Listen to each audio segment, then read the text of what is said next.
tengo que ir y de forma inmediata con Patricia Juárez, ella es congresista también de Fuerza Popular. Congresista, ¿cómo le va? Muy buenas tardes.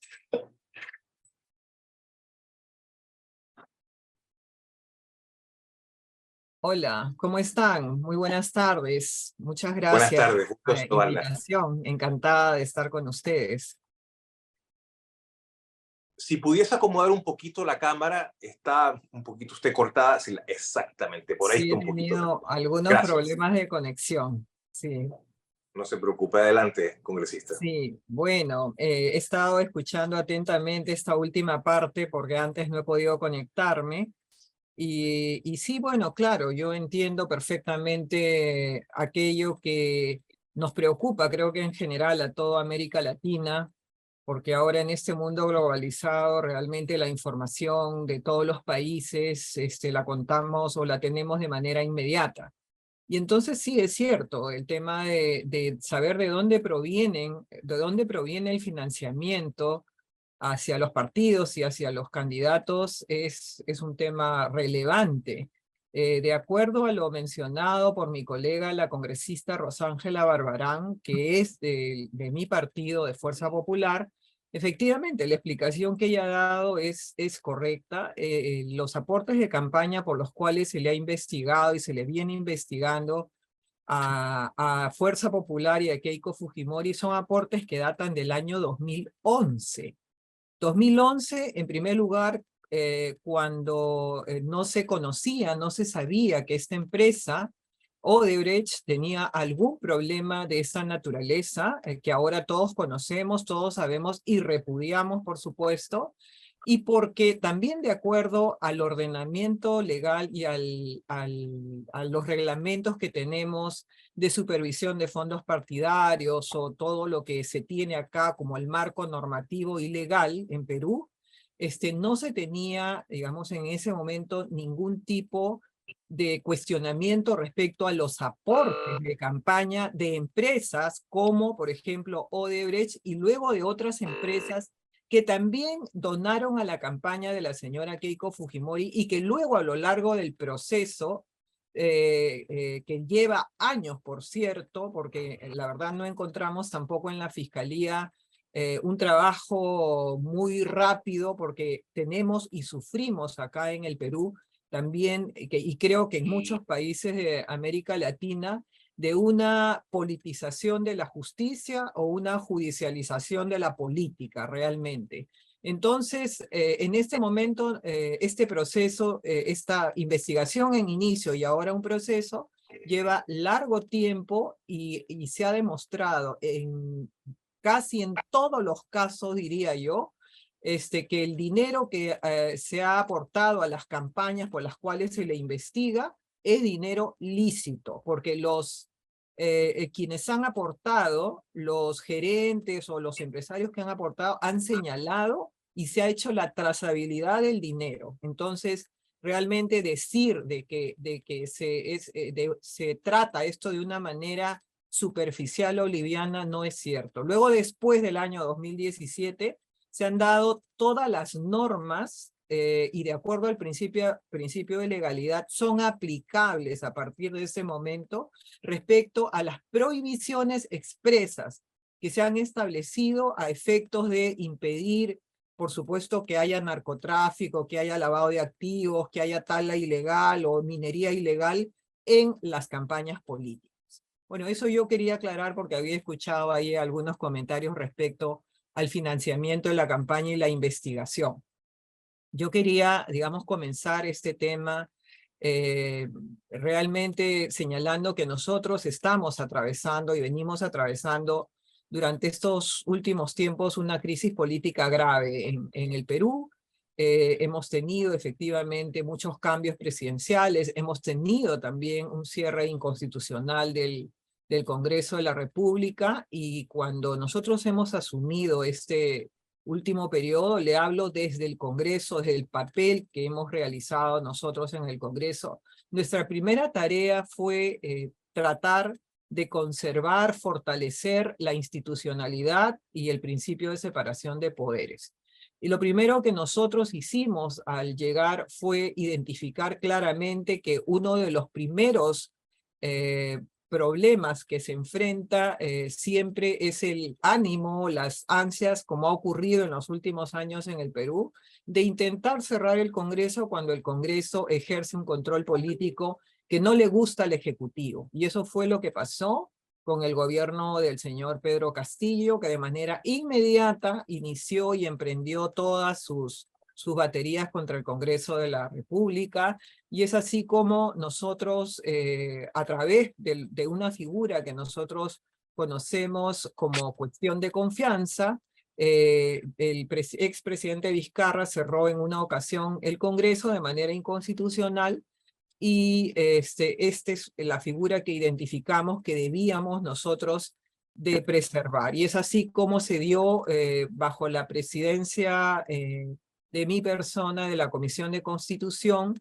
elaboramos el dictamen de las precisiones de la Ley de Cuestión de Confianza, de tal manera que solamente se delimitaban a que se podía plantear cuestión de confianza, lo cual significaba, ante la denegatoria de 2 cuestiones de confianza, el cierre del Congreso, solamente, digamos, precisada aspectos que tengan que ver con las políticas de gobierno y no para reformas constitucionales, ni tampoco para cuestiones que sean competencias exclusivas del Congreso, como por ejemplo la elección del defensor del pueblo o la elección de los miembros del Tribunal Constitucional. Entonces se delimitó precisamente la ley de cuestión de confianza. También dimos todo un paquete de leyes, como por ejemplo la modificación del Código Procesal Constitucional para que no haya un ejercicio abusivo de las acciones de amparo, para que en muchos de los casos, recurriendo al Poder Judicial, se lograba parar las elecciones que se daban en el Congreso, las decisiones que se tomaban en el Congreso, y también las competencias que eran exclusivas del Congreso. Y así como eso, digamos, se dio todo un paquete normativo que finalmente ha consolidado, digamos, este principio de separación de poderes. Al Ejecutivo, digamos, se le ha delimitado a través de la Ley Orgánica del Poder Ejecutivo cuáles son sus funciones. Han habido muy pocas reformas constitucionales en este tiempo. La verdad, casi la Constitución, que en nuestro país el modificarla implica una mayoría importantísima de 130 congresistas, significa tener 87 votos, y eso es casi imposible. Así que no hemos logrado reformas constitucionales durante estos 2 años de gobierno. Hemos planteado, por ejemplo, la bicameralidad. Hemos hecho una batalla para poder volver, digamos, a lo que tuvimos en la Constitución del año 79 y tener un Senado que sea la Cámara revisora, reflexiva, porque es cierto, tenemos que reconocer que tenemos un problema un poco en la técnica legislativa, en la dación de leyes que se dan con mucha rapidez y sin mucha reflexión, y pretendemos lograr, digamos, en esta legislatura la bicameralidad, que es un tema importante, y volver también a la reelección de congresistas. Ese es un tema gravísimo que se dio durante el tiempo del periodo del señor Vizcarra, que prohibió la reelección de congresistas y se prohibió también la reelección de alcaldes y gobernadores regionales, lo cual ha significado un grave problema de continuidad en la gestión pública y también de experiencia dentro del Parlamento. Así que esos son, digamos, el paquete, veamos, parte pequeña del paquete de normas que se han realizado, y creo que la gran potencia, como todos sabemos, que tiene el Perú es su constitución, su régimen económico y la independencia que tiene, por ejemplo, el Banco Central de Reserva, la Defensoría. Un minuto, diputada. Sí, perfecto, gracias. La Defensoría del Pueblo, y creo que eso nos ha permitido tener un marco macroeconómico importante, una moneda fuerte, el dólar, digamos, estable en el Perú, y a lo que apostamos es que volvamos a ser un país en donde se piense, en donde se considere invertir, en donde tengamos la seguridad jurídica, por supuesto, en un respeto absoluto al medio ambiente y también en un respeto absoluto a los derechos de los trabajadores, a la posibilidad de que podamos coexistir, que podamos desarrollar, llegar a los lugares donde existe aún pobreza. Con la Constitución y con el régimen que tenemos se ha logrado reducir muchísimos puntos la pobreza, pero aún nos falta mucho, y creo que en ese trabajo estamos todos enfrascados. Necesitamos grandes reformas como la reforma de pensiones, la reforma tributaria, y en esa tarea estamos desde el Congreso, digamos, abocados, considerando que el Perú sigue siendo un país de expectativas, un país en crecimiento y un país que tiene una gente maravillosa y emprendedores que siempre están pensando en cómo, digamos, salir adelante con sus familias y salir adelante especialmente en paz, en armonía. Muchas gracias. Muchas gracias, congresista Patricia Juárez. Bueno, y regresamos con la congresista Patricia Juárez, también de Fuerza Popular, diputada, perdón, congresista, no diputada, ya no existe el régimen bicameral del Perú, congresista. Gracias por estar con nosotros. Sus 2 minutos finales para su reflexión a la hora de culminar este panel. Sí, bueno, no me queda más que agradecer por la invitación. He estado encantada de poder compartir con ustedes estos minutos.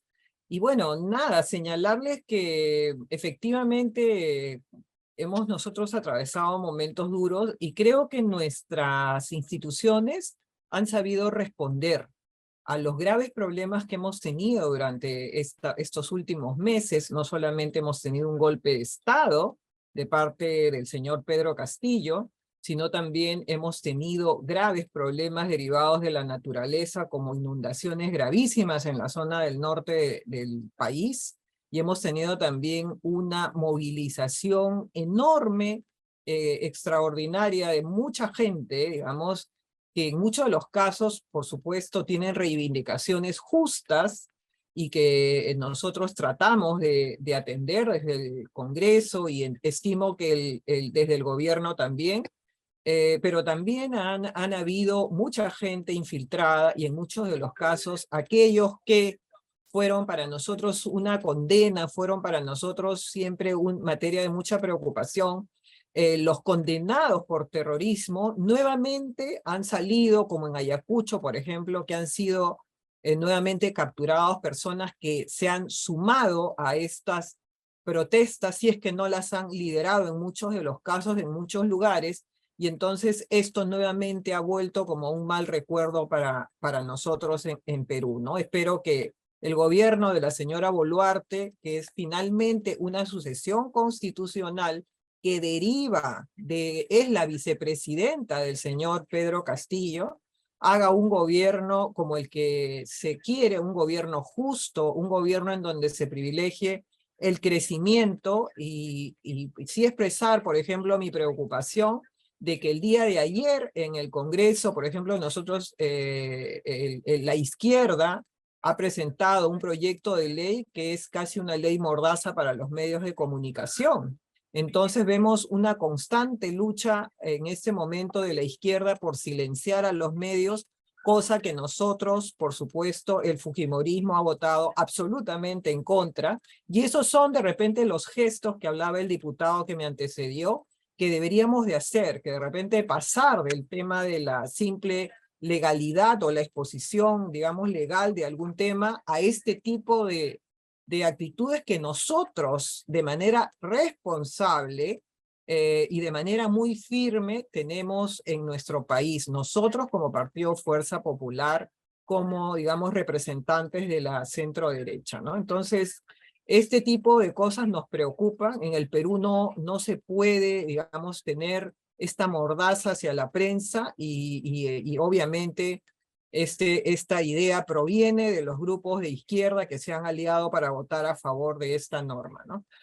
Bueno, eso es todo. Yo les agradezco muchísimo. Creo que América Latina tiene un futuro maravilloso y necesitamos eso, ¿no? Necesitamos el fortalecimiento de nuestras instituciones. Necesitamos seguridad jurídica, necesitamos entendimiento, comprensión entre los diversos sectores para lograr finalmente todos poder salir de esta situación que es compleja, pero creo que siempre nosotros somos más fuertes que nuestros problemas. Le agradezco mucho la invitación. Muchas gracias a usted, congresista, por estar con nosotros.